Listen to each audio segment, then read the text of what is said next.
فئتين وإن يكن منكم ألف يغلبوا ألفين بإذن الله والله مع الصابرين.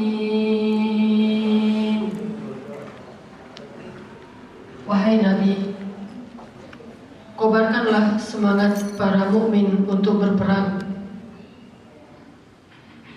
Jika ada 20 orang yang sabar di antara kalian, maka dia bisa mengalahkan 200 musuh. Dan bisa jadi 100 orang yang sabar di antara kalian dapat mengalahkan 1000 orang kafir. Karena orang-orang kafir itu adalah kaum yang tidak mengerti. Sekarang Allah telah meringankan kalian, karena Allah mengetahui bahwa di antara kalian ada orang yang lemah. Bisa jadi 100 orang yang sabar di antara kalian dapat mengalahkan 200 orang musuh. Dan bisa jadi 1000 orang yang sabar di antara kalian dapat mengalahkan 2000 orang dengan seizin Allah. Dan Allah selalu menyertai orang-orang yang bersabar. Sadaqallahul azim. Bapak Ibu yang dirahmati Allah, meskipun ayat ini adalah ayat tentang perang, ayat tentang jihad, dan Allah letakkan di dalam surat perang Badar, yaitu surat Al-Anfal, akan tetapi pelajarannya bukan hanya berkaitan dengan peperangan. Di dalam ayat ini dengan jelas Allah Subhanahu wa Ta'ala memberikan kepada kita tentang gambaran kesabarannya seorang mukmin yang ideal. Dan ini bisa kita terapkan dalam menyelesaikan tugas-tugas kita di rumah, di kantor, atau kerja-kerja dakwah kita di masyarakat. Karena setengah dari cabang-cabang iman yang 60-an cabang itu, setengahnya itu akan diperoleh dengan sifat sabar. Dalam ibadah kita disuruh untuk bersabar. Wastabir li'ibadati hal ta'lamu lahu samiyya. Dan bersabarlah dalam beribadah kepadanya. Dalam berdakwah pun kita disuruh bersabar. Dalam bergaul pun kita disuruh bersabar. Wasbir nafsaka ma'al ladzina yad'una rabbahum bil-ghuduwi bil-ghadati wal ashi. Bersabarlah, sabarkanlah dirimu untuk tetap bergaul dengan orang-orang saleh. Dalam kehidupan pribadi pun kita disuruh bersabar. Dalam menghadapi masalah kita disuruh bersabar. Dalam bekerja kita disuruh bersabar. Maka ayat ini selain dia menjelaskan tentang salah satu bekal seseorang untuk menang dalam peperangan, ayat ini juga menjelaskan kepada kita bekal yang sama agar kita menang dalam setiap tantangan-tantangan hidup, termasuk pekerjaan kita. Di sini Allah menjelaskan bahwa perbandingan kesabaran seorang mukmin dengan orang kafir itu, orang yang tidak beriman, di ayat yang pertama Allah bandingkan 1:10, bahkan lebih baik daripada 10. Siapa mereka? Mereka adalah mukmin-mukmin yang sedikit di awal-awal keislaman, sehingga Allah menggunakan angka yang lebih kecil daripada angka di ayat yang kedua. Kalau ada di antara kalian 20 yang bersabar, bisa mengalahkan 200, 1:10, tapi angkanya 20. Sedangkan di ayat berikutnya, kalau ada di antara kalian 100, bisa mengalahkan 200. Kalau tadi 20 mengalahkan 200, kalau ini 100 mengalahkan 200. Angkanya lebih gede. Padahal musuhnya sama jumlahnya. Kenapa? Karena Muslim yang awal ini adalah Muslim yang paling teguh keimanannya, meskipun mereka masih sedikit jumlahnya di Makkah. Sehingga perumpamaan kesabaran muslim-muslim muhajirin yang sabiqun al-awwalun minal muhajirin wal ansar, meskipun mereka qalilun, aqaliyah, mereka minoritas, tetapi kualitas kesabaran mereka itu lebih baik daripada 10 kali lipat kesabaran musuh mereka. Sedangkan yang mutakhirun, yang datang masuk Islamnya belakangan, maka kualitas kesabaran mereka itu 2 kali lipat lebih baik daripada kesabaran musuh-musuh mereka. Jumlah mereka sudah lebih banyak. Kalau tadi 20, sekarang sudah 100. Begitu juga angka yang berikutnya. Kalau di antara kalian ada 100 mengalahkan 1000. Mi'atun yaghlibu alfan. 100 orang di antara kalian mengalahkan 1000, berarti 1 banding 10 juga. Sedangkan di ayat kedua, kalau di antara kalian alfun yaghlibu alfain. Kalau di antara kalian ada 1000, maka mengalahkan 2000. Nah, awalnya 100, sekarang jadi 1000.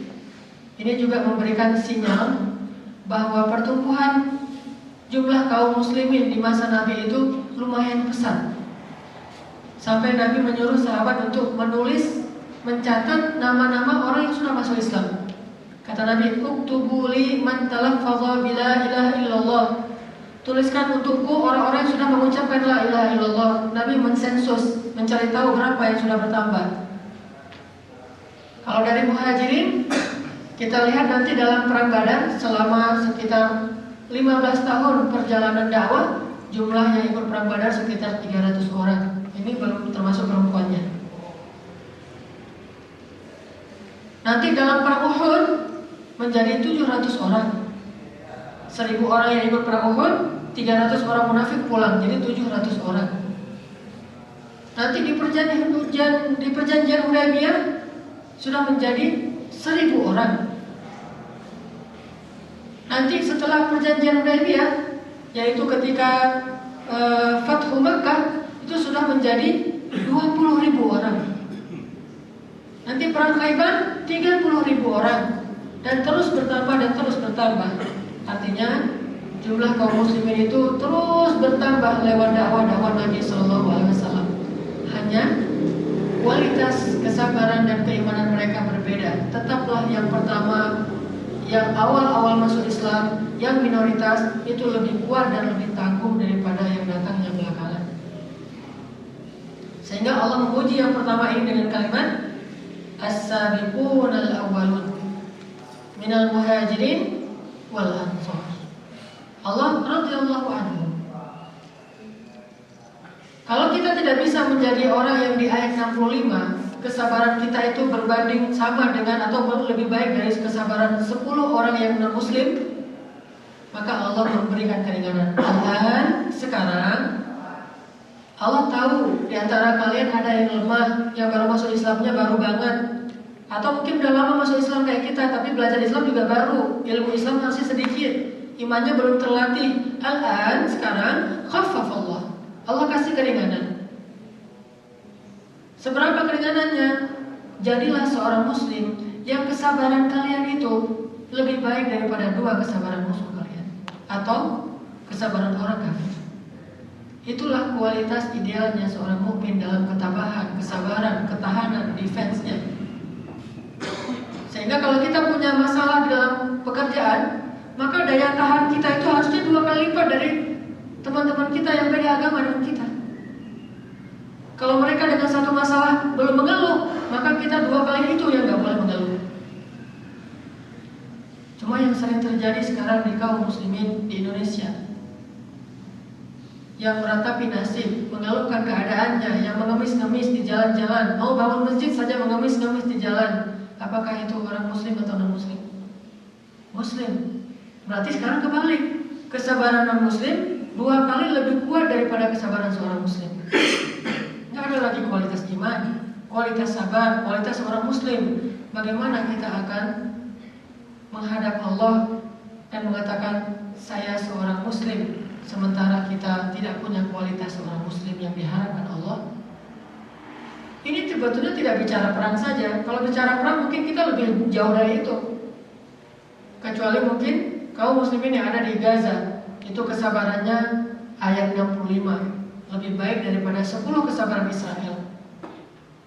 Sehingga meskipun mereka dihancurin, dibombardir, diboikot sekian puluh tahun, tetapi mereka bertahan, dan seringnya justru Israel menarik pasukannya karena kalah secara militer, walaupun tidak kalah secara jumlah korban. Tapi secara taktik militer mereka kalah telak dan selalu kalah. Nggak pernah Israel itu menang melawan Hamas tuh, saya baca sejarah itu belum pernah. Tapi kalau dari adu jatuh korban dari pihak sipil, yalah, karena mereka memang memerangi sipil. Tapi kalau dari pihak militer, selalu Israel lebih banyak korbannya daripada Hamas. Kenapa? Karena kekuatan Muslim di sana itu lebih baik daripada 10 musuh mereka.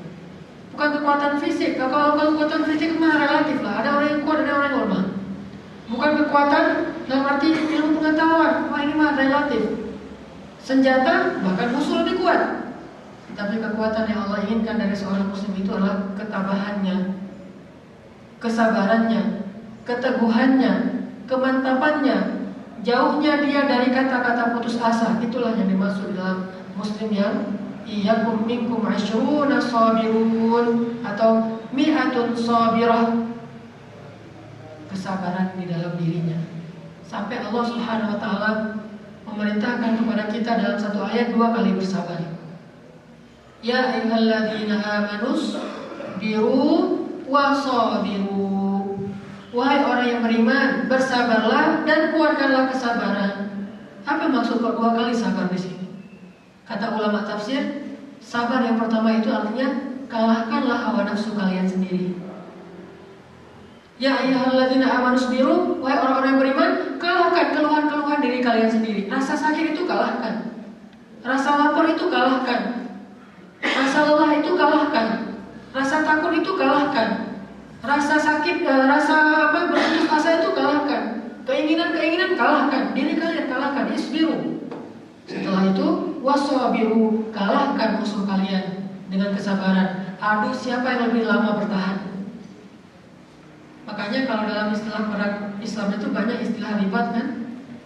Ribat itu gimana? Kaum muslimin dikepung atau kaum muslimin mengepung? Dan itu jarang ada kontak senjata langsung. Yang terjadi apa? Adu daya tahan. Siapa yang paling kuat bertahan? Kaum muslimin pernah dikepung di dalam kotanya sendiri sampai kehabisan pasok makanan. Kaum muslimin juga pernah mengepung kota orang-orang Yahudi, yaitu di Khaybar berbulan-bulan. Dan itu juga sulit mendapatkan, karena mengepung lebih sulit daripada dikepung kan. Kalau dikepung, apalagi kalau udah siap, mereka bisa mempersiapkan dirinya untuk 6 bulan misalnya. Tapi setelah 6 bulan, kalau musuhnya masih kuat, mereka akan akhirnya kayak tikus kepanasan keluar sendiri kan ya. Gak punya akal, gak punya cara lagi, akhirnya perang aja lah daripada kelaparan di dalam kota. Ini kan adu kekuatan sabar. Makanya isbiru untuk diri kalian sendiri, wasabiru, ngalahkan kesabaran musuh kalian. Sehingga kaum muslimin sudah membuktikan itu di masa Nabi SAW. Kesabaran mereka itu kesabaran yang lebih tangguh daripada kesabaran musuh. Musuh juga sabar kok, tapi kita kesabarannya harus 2 kali lipat minimal. Karena jumlah kita sudah semakin banyak. Tapi kalau jumlah sedikit, berarti harus 10 kali lipat kesabaran kita dibandingkan mereka. Begitu juga dalam dakwah di masyarakat kita. Belanda itu berapa tahun menjajah Indonesia? 350 tahun. Sabar gak tuh? Sabar banget. Merusak di negara kita itu dengan sabar banget. 350 tahun mereka merusak negeri ini. Nanti datang Jepang 3 tahun setengah. Ada sekutunya Inggris juga. Ada sekutunya juga Amerika. Sebelumnya ada Portugis. Mereka itu begitu sabar untuk merusak negeri kita. Lalu kita tidak sabar untuk memperbaikinya. Bagaimana kita akan berpikir? Kita ingin memperbaikinya dalam sehari 2 hari. Di mana cerita Nabi Nuh 950 tahun yang begitu tabah, sehingga termasuk di antara ulul azmi minar rusul. Kenapa mereka disebut ulul azmi? Tidak disebut ulul azmi karena kesolehannya, karena semua nabi itu soleh. Tapi disebut ulul azmi karena daya tahannya dalam dakwah yang luar biasa. Sehingga tersebutlah nama-nama seperti Nuh, Ibrahim, Musa, Isa, dan Nabi Muhammad SAW.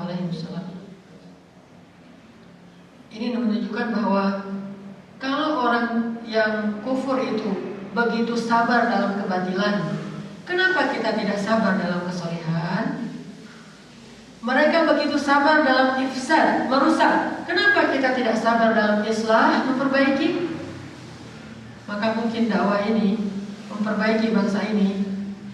Kalau tidak 600 sampai 700 tahun lamanya, setidaknya 350 tahun itu kita harus sabar. Itu aja berarti 1:1. Kalau mau 1:2, berarti kita harus bersabar memperbaiki bangsa ini walaupun 700 tahun. Karena 1:2, 350 tahun. Kenapa baru reformasi sekitar 14 tahun kita sudah mengeluh? Tidak ada hasil reformasi. Tidak ada hasil dakwah. Ketika dakwah muncul tidak ada pengaruhnya di masyarakat. Di mana kesabaran kita? Kalau saya melihat negara-negara yang sudah berhasil dakwah tarbiyahnya itu, ini persepsi saya pribadi yang dengan keterbatasan pemahaman saya. Ada 3 negara yang saya kagum sekali dengan hasil dakwahnya yang luar biasa secara tarbiyah dari dakwah grassroots, dakwah di masyarakat. 1, Palestina. Itu sudah berhasil, terutama Gaza. Sehingga tingkat ketabahan dan ketangguhan masyarakat Gaza itu memang udah teruji banget. Tidak ada yang mengeluh, tidak ada yang menyalahkan Hamas juga dengan Hamas kita diperangi terus, tidak ada. Justru mereka membela pasukan mereka. Mereka kalau Hamas itu mau keluar untuk berperang, mereka kecup kening-kening yang prajurit-prajurit Hamas. Kalau ada yang berkhianat lalu dieksekusi di jalan habis sholat Jumat, kan kemarin 18 orang berkhianat membocorkan rahasia terowongan Hamas ke Israel, kan itu ditembakin di jalan. Beda dengan ISIS, kalau ISIS kan dorong pakai pisau dapur ya, sadis ya. Kalau Hamas dia nggak sadis karena cara eksekusinya Islami. Ditaruh di jalan habis sholat Jumat ditembakin dengan kepala tertutup biar mereka tidak disakiti. Itu masyarakat itu mendukung gitu, nggak ada yang menghujat asasi manusia apa segala macam, nggak ada tuh hujatan-hujatan kayak di kita. Kenapa? Tingkat keimanan dan ketabahannya, pemahaman Islamnya itu udah bagus. Berapa lama mereka ditarbiyah? Hampir 100 tahun. Sejak runtuhnya khilafah Turki Utsmani, datanglah Syekh Izzuddin Al-Qassam ke Palestina. Padahal Izzuddin Al-Qassam ini bukan orang Palestina, orang Suriah, lulusan Al-Azhar. Dia belajar di Al-Azhar, Mesir, pulang ke Suriah, berjihad melawan orang-orang Perancis di Suriah. Kemudian setelah kalah perang di Suriah karena jumlahnya sedikit, beliau hijrah ke Palestina di Haifa. Dan sekarang juga ditembakin terus sama Israel. Beliau tinggal di Haifa. Waktu itu orang-orang Palestina itu gak ngerti jihad sama sekali, gak ngerti Islam sama sekali. Bahkan anak-anak muda Palestina itu pada pakai kalung salib, kalung Inggris karena mereka dijajah Inggris. Yahudi waktu itu baru beberapa keluarga beli tanah di Palestina tinggal berdampingan dengan Muslim. Kata khatib-khatib Islam, mereka itu tamu-tamu kita, perlakukan mereka seperti memperlakukan tamu Yahudi.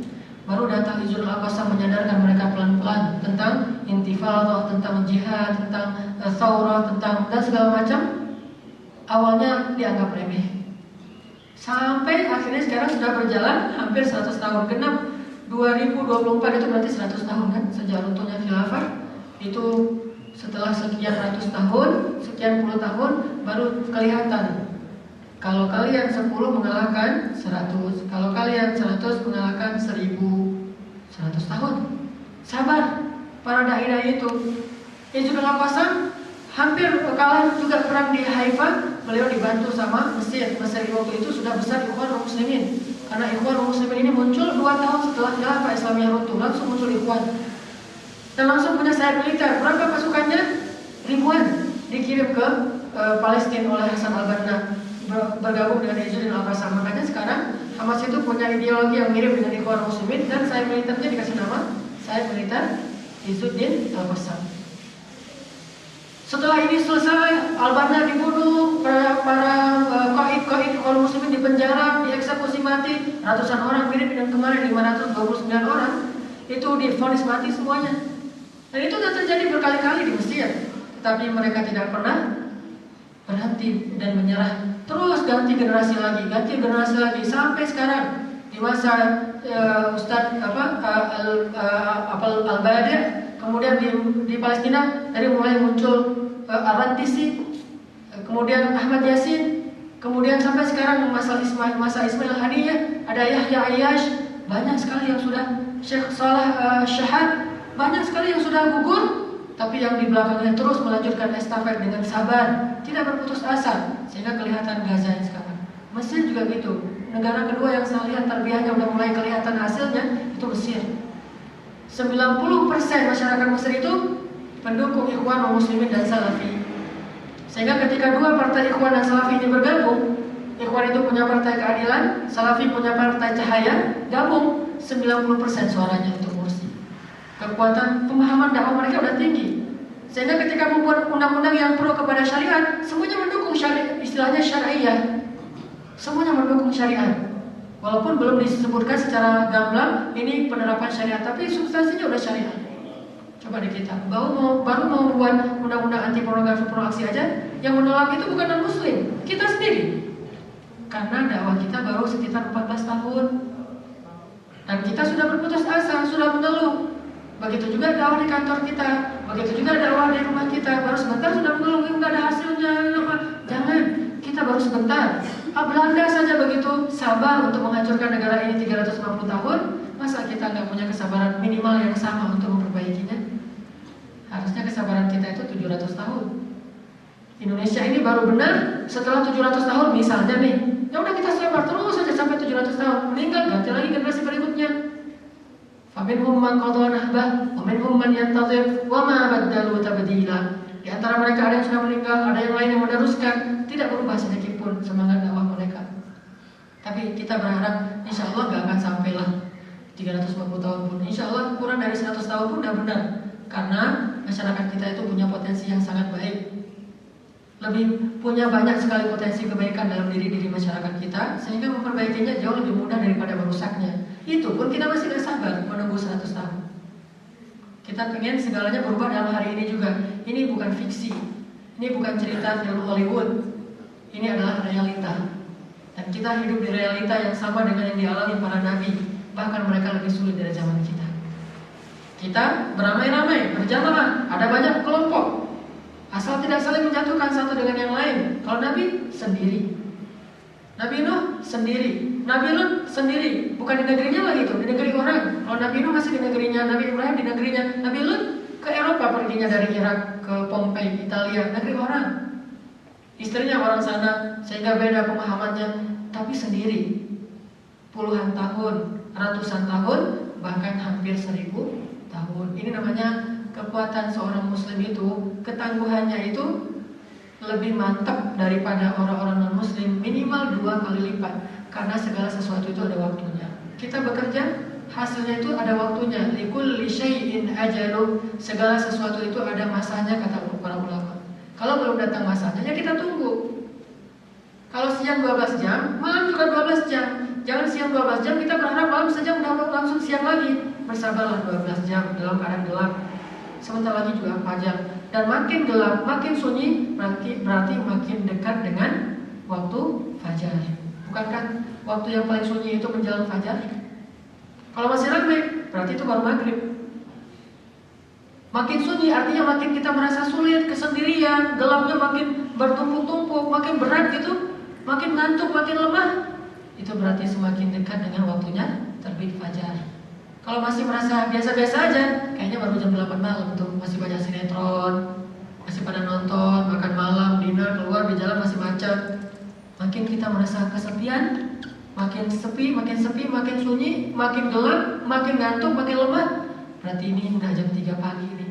2 jam lagi, sabar. Kalau kita berputus asa, maka kita menjadi orang-orang yang kalah. Begitu juga dalam kehidupan pribadi dan keluarga kita.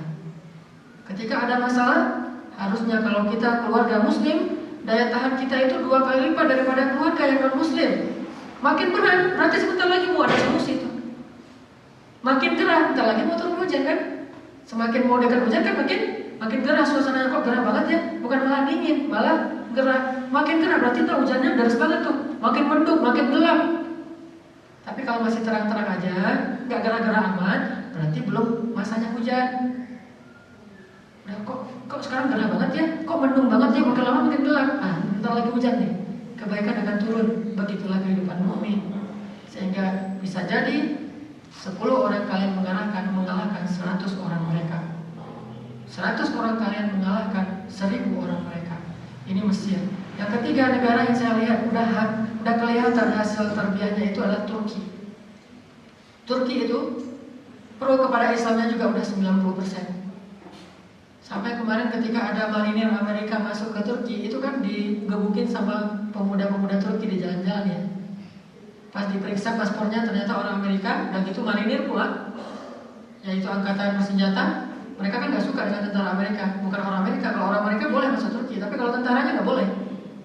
Sehingga pas ketahuan di marinir, itu dipukulin, dilemparin sama botol apa segala macam, disuruh keluar kalian dari Turki. Tentara Amerika nggak boleh masuk negara kami. Kalian zalim, kalian menyakiti kaum muslimin di Palestina, di Irak, di mana-mana. Keluar kalian. Disuruh keluar. Itu tentara itu dibuat kayak pengemis. Itu rasanya nontonnya juga ada rasa gimana gitu ya, agak-agak senang dikit gitu ya. Karena selama ini kan filmnya kan mereka menang terus di film-film. Sekarang ternyata gitu, pengecut juga gitu. Itu Turki udah kayak gitu, sehingga mereka buat film tentang Palestina, tentang Irak yang berpihak kepada kaum muslimin. Itu kualitas filmnya itu udah kayak Hollywood. Cuma belum ada versi Indonesianya, baru versi Arabnya. Saya punya beberapa film Turki tentang Gaza, tentang Palestina, itu bagus banget. Kualitasnya udah kualitas Hollywood, dan yang enak di situ tuh tentara Israel tuh dipecundangi di situ. Gak ada apa-apanya, ditembak apa gitu ya. Perang tuh 3 lawan 10, 10-nya kalah. Jadi nontonnya tuh ada, dan ditunjukkan identitas sebenarnya Israel tuh gimana, kekejaman mereka, politik internasional mereka dibuka selebar-lebarnya. Ini Turki sudah berhasil. Bahkan kemarin ketika ada kasus Raffi Marmara itu, kapal bantuan, itu kan yang paling banyak korban kan Turki. Karena orang Israel udah tahu siapa Turki, sehingga mereka benci banget sama Turki. Sampai ada semacam slogan di Israel tuh, kalau kamu bangun pagi tanya, udah bunuh orang Turki belum? Itu slogan di Israel. Lalu besok pagi kamu bangun lagi, hari ini udah bunuh orang Turki belum? Besok pagi bangun lagi, kamu udah bunuh orang Turki belum? Itu slogan di Israel. Setiap hari harus bunuh 1 orang Turki. Karena tarbiyahnya sudah berhasil. Kualitas masyarakatnya itu bukan permusuhan, tetapi keberpihakan kepada yang terzalimi, kebenaran yang tertindas. Dan bukan kebetulan, dan dengan takdir Allah, yang terzalimi dan tertindas itu banyaknya kaum muslimin. Kalau yang terzalimi mereka juga, kita pasti akan berpihak kepada non-muslim, asal yang terzalimi itu benar-benar terzalimi.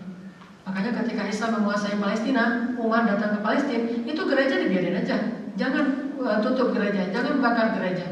Muhammad Al-Fatih masuk ke Konstantinopel, yang kemudian jadi Istanbul, kemudian jadi lagi Istanbul, itu dibiarin gereja, sinagog, kuil, biarin aja. Tapi giliran mereka yang masuk, hancurkan semua, jangankan masjid, rumah-rumah dan madrasah pun dihancurkan.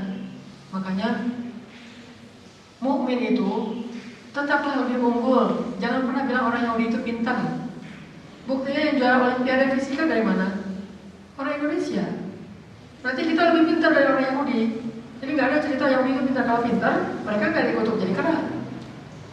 Kalau pintar, mereka nggak dikutuk jadi kera 2 kali, babi sekali, 3 kali dikutuk.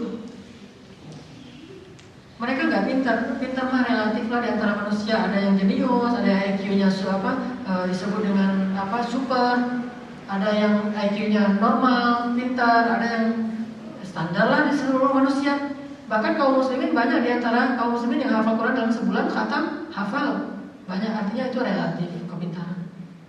Jadi jangan sampai kita didoktrin sama orang-orang Yahudi lewat media, memang Israel itu pintar, bisa buat Iron Dome. Iron Dome itu kan kampanye mereka untuk jual senjata pertahanan. Kenyataannya apa? Beratus-ratus roket Hamas itu masuk ke Israel tanpa bisa ditangkal oleh Iron Dome. Tapi itu kan nggak diliput. Kalau diliput nggak laku atau senjatanya. 100 roket hari ini masuk, Iron Dome nggak berlaku, nggak laku, nggak ada yang beli. Sekarang udah banyak negara-negara yang beli senjata dari Israel, termasuk saya punya beberapa kenalan di Kopassus kemarin. Ada yang latihan nembak di Kopassus. Itu pakai senjata dari mana? Dari Israel. Pelurunya itu berlebih-lebih sehingga terlalu digini-gini aja cuma kita. Karena pelurunya kelebihan. Ya kita baru datang di peluru sama senjata dari Israel, kita pakai aja. Artinya banyak yang udah beli senjata dari Israel karena mereka kampanyenya tuh lewat perang, menunjukkan keperkasaannya. Padahal biasa-biasa aja tuh. Kita aja yang terkagum-kagum melihat media. Seolah-olah mereka ketika naik helikopter terus nembak pakai kayak laser gitu ke Gaza. Wah, hebat juga ya helikopter Israel, senjatanya canggih, ada fosfor segala macam. Ya ada memang, tapi itu nggak ada apa-apanya dibandingkan ketangguhan seorang mukmin. Jadi jangan fala yaghurrannak, jangan terperdaya oleh itu. Lemparkan mereka, sesungguhnya Allah yang melempar. Tembak mereka, sesungguhnya Allah yang menembak, kan gitu ya. Wa ma ramaita id ramaita fa inna Allah rama. Jika kamu melempar tombak, bukan kamu yang melempar, tapi Allah. Jadi ini bukan soal teknologi saja, walaupun itu penting, tapi nomor satunya mentalnya.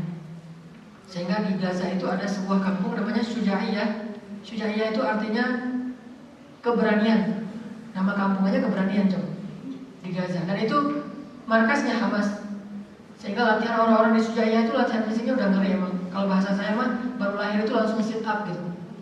Anak baru lahir langsung disuruh sit up, saking kerasnya latihan fisik mereka. Sehingga perutnya itu udah kuat, sehingga diinjak sama ambulan tuh biasa aja tuh.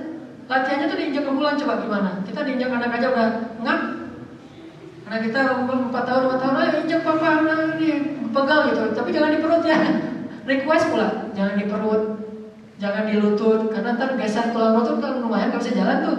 Nginjak di punggung aja gitu. Ini masih request. Ini diinjak pakai ambulan, dan ambulan itu bukan ngelindas, nginjak terus berhenti di atas perutnya.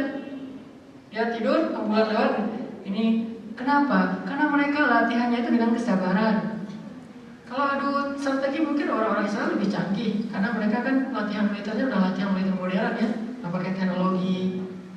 Bukankah katanya yang tercanggih itu nomor 1 Inggris, nomor 2 Israel, nomor 3 Indonesia itu Kopassus. Tetapi kenapa negara kita malah terkesan lemah? Sama Malaysia aja kita nggak berdaya mentalnya. Begitu juga pegawai kita, harusnya pegawai kita tuh lebih mantap mentalnya daripada pegawai Jepang. Orang Jepang punya semangat samurai, dan itu diterapkan dalam kerja mereka di kantor-kantor. Kita punya semangat jihad, dan itu diterapkan dalam kerja kita di kantor-kantor. Bukan untuk berperang, untuk bertahan ketika menghadapi ada masalah. Kita lebih, daya tahannya lebih mantap daripada mereka. Gak gampang mengeluh, gak gampang putus asa, gak gampang menyerah. Kenapa? Kita Muslim. We are Muslim. Sehingga itu harus kita pertahankan nama besar itu. Itu bukan nama biasa, itu nama yang dari langit loh. Muslim dari langit. Sehingga kita harus bangga dengan nama I am Muslim, tetapi bukan cuma namanya. Lihat, karena saya seorang Muslim, kamu bisa melihat ketangguhan saya, daya tahan saya, kesabaran saya, dan keindahan akhlak saya, karena saya seorang Muslim. Itu maksud Allah membuat perbandingan agar kita itu punya semangat berkompetisi dengan non-Muslim dalam kebaikan, supaya kita lebih mantap daripada mereka dan akhirnya bisa membangun peradaban. Analoginya kayak tadi, kalau Belanda aja sabar merusak negeri ini 350 tahun, minimal kita sabar 700 tahun memperbaikinya. Kalau enggak, 3.500 tahun, 10 kali lipat. Kalau yang idealnya sih 3.500 tahun itu sabar. Jangan berpikir, udah 1000 tahun gak ada hasil. Nabi Nuh gak pernah bilang gitu. Sabar terus berdakwah. Tapi insya Allah, kalau saya sih optimis melihat gak sampailah 100 tahun juga. Mungkin 50 tahun juga gak sampai. Dalam waktu dekat ini sekarang udah kelihatan kan perubahan di masyarakat. Isu-isu tentang dakwah itu udah mulai, keberpihakan masyarakat udah mulai ada gitu. Udah kedengaran. Kalau ada penggalangan dana ke Palestina, udah banyak dananya. Masyarakat udah mulai sadar nih. Karena kerja semua gerakan dakwah, bukan satu gerakan. Karena kita gak sanggup ngurus negeri segede ini sendiri. Sehingga gak boleh satu gerakan mengatakan kami yang paling berjasa. Gak ada itu. Semuanya bergerak. Satu aja syaratnya, jangan saling menjatuhkan. Walaupun saya secara pribadi adalah ikhwan muslimin, tapi saya nggak suka menjatuhkan salafi. Walaupun mungkin ada sedikit hujatan-hujatan Hizbut Tahrir, ya udah aja bergerak bareng-bareng. Semua bergerak, karena bangsa ini nggak bisa diurus oleh satu orang, satu gerakan saja. Rumah tangga aja nggak bisa ngurus sendiri kan? Butuh suami, butuh istri, butuh pembantu, butuh supir, butuh tukang kebun. Makin gede rumah, makin banyak yang ngurus. Masjid coba, kalau ketua DKM sendiri jalan nggak program masjid. Sehingga ketua DKM mengatakan ini kan hasil dari saya, ini kerja saya, nggak bisa. Kita bareng-bareng, dan karena kita bareng-bareng, kita nggak harus sama dan nggak harus saling menjatuhkan. Dengan fokusnya masing-masing. Ada yang di bidang masalah seleksi dakwah, seleksi ibadah, seleksi sosial, apa segala macam pembangunan. Jangan mengatakan yang pembangunan ini yang paling berjasa, karena kami lah yang merancang masjid ini sampai jadi. Kalau nggak diisi dengan dakwah, ngapain ada masjid gede? Asasi dakwah mengatakan kami lebih penting. Bangunan kata Allah bukan yang beriman itu yang mengisi masjid. Nah, semua kita punya saham dalam membangun satu masjid, saham membangun rumah tangga, saham membangun negara dan umat. Sehingga kita harus sabar dalam hal itu, nggak boleh saling menjatuhkan. Kalau nggak ada kelihatan hasil yang signifikan, kita mungkin nggak melihat dengan jelas, mata kita agak rabun. Arti mata kita agak rabun, ilmu kita terbatas. Kita nggak ada di dalam lingkungan itu sehingga nggak tahu perubahannya. Bukankah selama ini sumber informasi kita yang paling mudah itu televisi, dan televisi tidak pernah berpihak kepada kita? Maka itu jangan jadi patokan berhasil dan gagal. Minimal kalau nggak bertambah kemungkaran, itu sudah sebuah kebaikan. Dengan adanya kita dalam banyak gerakan sehingga tidak bertambah kemungkaran, itu udah hebat. Sebelum bisa memperbaikinya, minimal kita tahan aja kemungkarannya jangan bertambah. Intinya tabahlah. Karena ketabahan seorang mukmin itu idealnya minimal 2 kali lipatnya orang kafir. Kalau nggak bisa 10 kali lipat. Ada kisah sahabat yang tabah selain Bilal bin Rabah, namanya Khabbab bin Ars. Tentu kita tahu nama ini. Kalau yang belum tahu nama ini, maka wajib bagi dia membaca lagi kisah Khabbab bin Ars. Gampang, klik aja di Google Khabbab bin Ars, banyak banget tuh. Apa kelebihan Khabbab bin Ars? Dia ini disiksa tuh udah sadis, habis-habisan sadisnya. Dia kan budak, kerjanya membuat pedang, tombak, pokoknya pandai besi aja. Kerjanya di tempat di gudang besi gitu. Pas dia ketahuan masuk Islam, semua besi-besi yang dia selama ini dia bekerja di sana dipakai untuk menyiksa dia. Dipakai satu besi yang lebar dan panjang, tebal, dipanasin sampai membara jadi merah, ditaruh di kepalanya. Sehingga ketika dibuka, ini udah terkelupas semua kulit kepalanya. Gimana? Menjerit? Jangan menjerit. Oh, kesakitan. Tahu udah kamu keluar dari agama Muhammad? Tidak gitu. Ahad, tidak mau, tapi tetap menjerit. Terus diseret di atas bara api sampai bara apinya padam gara-gara lendir nanah yang keluar dari tubuhnya. Terus juga ditusuk kepalanya dengan api yang panas. Ditusuk, beneran ditusuk. Cuma dibuat jangan sampai dia mati. Kalau udah mau mati, dibiarin dulu, dikasih minum, kasih makan. Dibiarin 2 hari, 3 hari. Nanti udah agak kuat lagi, disiksa lagi. Mau mati, dibiarin lagi. Nggak boleh sampai mati. Karena kalau dia sampai mati, berarti gagal yang menyiksanya, nggak berhasil mengembalikan dia kepada agama jahiliyah.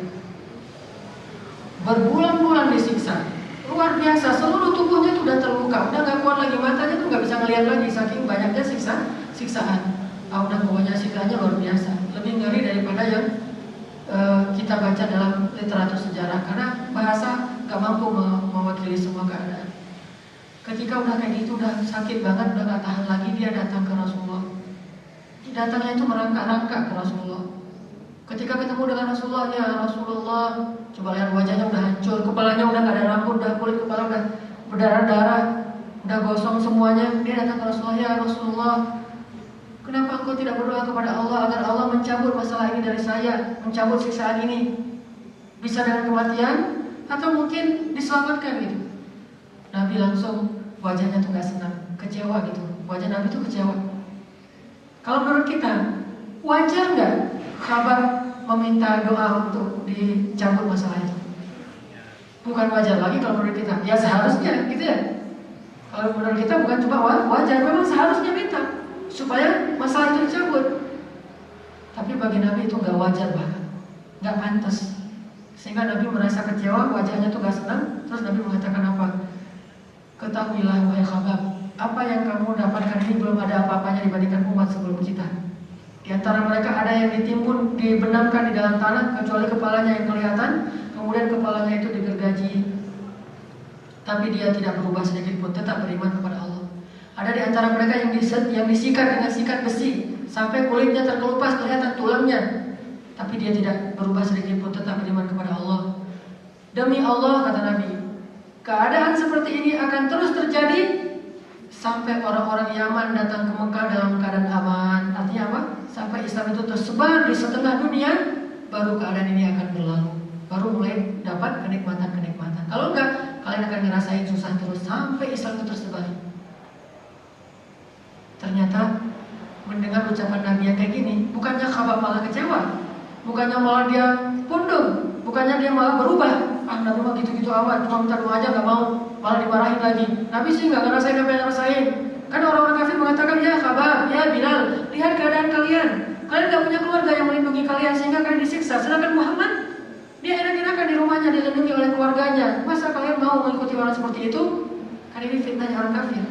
Tapi sahabat itu punya kesabaran yang tangguh, lebih sabar yang disiksa daripada yang menyiksa. Yang menyiksa aja putus asa gitu. Yang disiksa lebih kuat. Seperti Umayyah menyiksa Bilal, itu Umayyah itu yang kelihatan kasihan. Sampai orang-orang Quraisy yang menonton acara itu saling bertanya-tanya, kasihan ya? Terus ditanya sama temannya, yang mana yang kasihan? Coba, yang menyiksa atau yang disiksa yang kasihan? Kata yang lain, menurut aku yang paling kasihan itu yang menyiksa. Saking kelihatan putus asanya Umayyah menyiksa Bilal tapi gak berubah.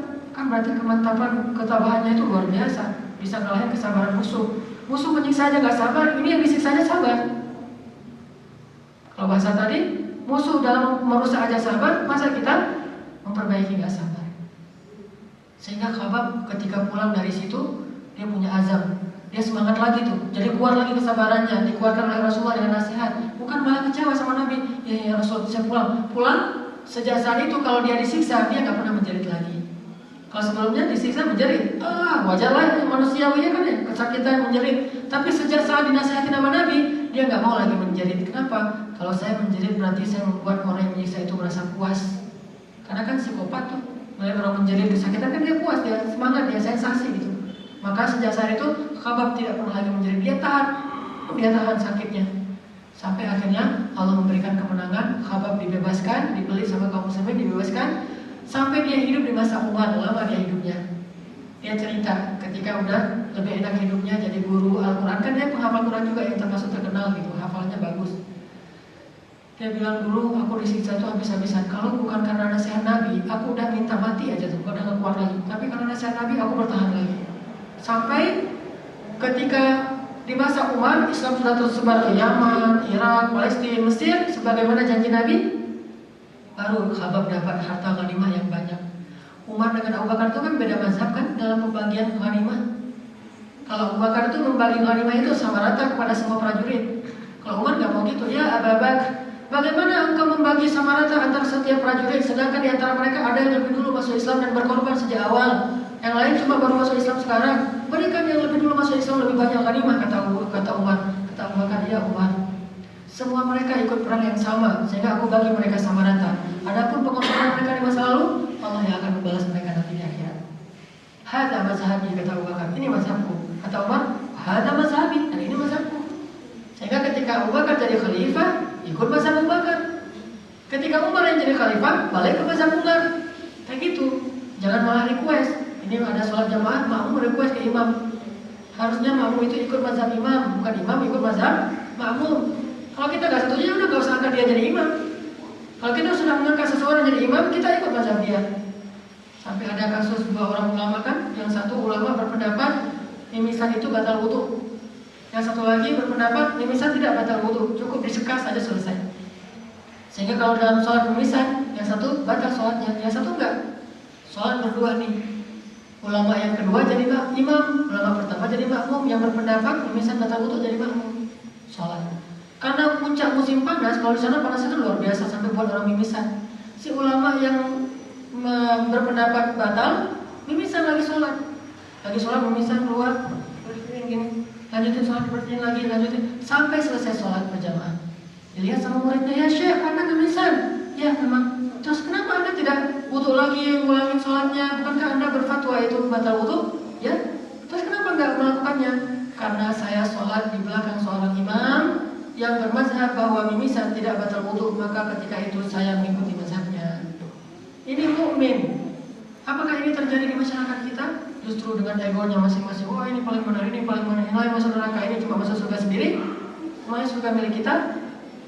Intinya bahwa ketika Abu Bakar jadi khalifah, dia bagi rata. Pas Umar jadi khalifah, beda. Khabab yang duluan masuk Islam dikasih banyak ghanimah, yang belakangan masuk Islam dikasih sedikit. Sehingga Khabab jadi orang kaya. Di masa Umar, Khabab jadi orang kaya. Dia beli rumah di Syam. Rumahnya lumayan lah, agak luas. Dia punya keluarga, punya istri. Hidupnya sudah nyaman. Lalu dia menangis. Dia katakan, ya Allah, betapa beruntungnya Abu Bakar dan yang lain, yang mereka telah meninggal sebelum engkau bukakan fitnah dunia ini kepada kami. Engkau telah menyelamatkan mereka dari dunia dengan cara engkau wafatkan mereka sebelum fitnah dunia ini masuk ke rumah-rumah kami. Tapi kami tidak lebih baik daripada mereka. Makanya kami bisa hidup di zaman ketika engkau bukakan kebaikan-kebaikan ini kepada kami. Kalau kita kan kebalikan, alhamdulillah saya hidup lebih lama, makanya dapat harta nih. kasihannya Abu Bakar yang capek-capek berjuang gak dapat apa-apa, itu versi kita. Kalau versi sahabat, kita yang kasihan, mereka beruntung matinya sebelum dapat harta benda, dapat ghanimah, mereka diselamatkan oleh Allah dari dunia. Kalau kita malah kasihannya pahlawan-pahlawan kita dulu udah berjuang bisa-bisa, mereka nggak sempat menikmati kemerdekaan. Kita yang kasihan, karena kemerdekaan kita itu nasionalisme diukur dengan balap karung, nasionalisme diukur dengan panjat pinang. Kalau dulu nasionalisme diukur dengan setiap tetes darah dan perbuatan baiknya untuk membangun negeri ini. Kalau kita mengukurnya dengan siapa yang bisa joget ala Inul dia dapat hadiah. Siapa yang nggak mau dianggap tidak nasionalisme, seburuk-buruk pemahaman nasionalisme. Bukan itu nasionalisme yang saya tahu. Kalau kita benar-benar nasionalisme, kita bangun negeri ini dengan cara akhlak baik, jujur, tidak ada korupsi. Kita bangun dengan semua kemampuan kita. Mastata'tu in turidu illal islaha mastata'tu. Aku hanya ingin membangun, memperbaiki semampuku. Sebagai seorang ustaz, dia membangun dengan kapasitasnya sebagai seorang ustaz. Sebagai seorang pegawai, dia bangun dengan kapasitasnya sebagai pegawai, pengusaha, tentara, dan segala macam pejabat. Itu baru nasionalisme. Tidak diukur dari siapa yang ikut lomba balap karung dan yang tidak. Ini kan pemahaman yang agak aneh. Dan yang kasihan itu bukan pahlawan, mereka itu hebat. Dan mereka meninggal ketika ketika Indonesia belum merdeka. Allah selamatkan mereka dari fitnah setelah merdeka. Karena fitnah setelah merdeka itu lebih berat daripada sebelum merdeka. Kalau dulu mereka jelas-jelas berjihad, sekarang bingung kita mau jihad di mana. Disuruh jihad dengan membangun negeri, katanya nggak ada artinya itu. Yang penting kita sholat di masjid. Pemahaman kita terlalu sempit tentang Islam. Seolah-olah Islam hanya dalam kotak-kotak halaman masjid saja. Islam itu luas. Maka bersabarlah dalam setiap aktivitas kita. Jadilah seperti Khabbab.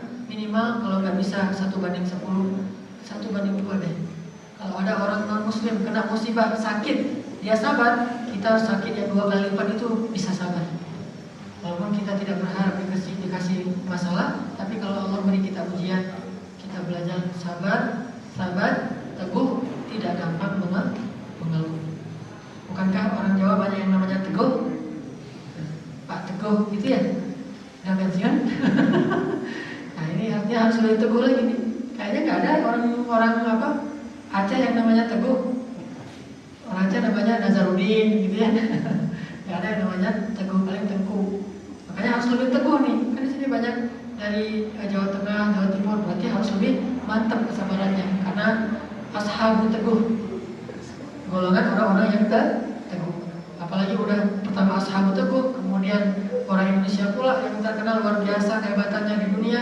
Di masa Hasan al-Banna itu terkenal Indonesia yang kuat.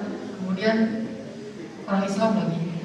Maka kita harus lebih tangguh ketimbang yang saudara-saudara kita yang lain, yang satu kantor yang dia bukan muslim. Kita harus lebih tangguh, lebih sabar dalam menghadapi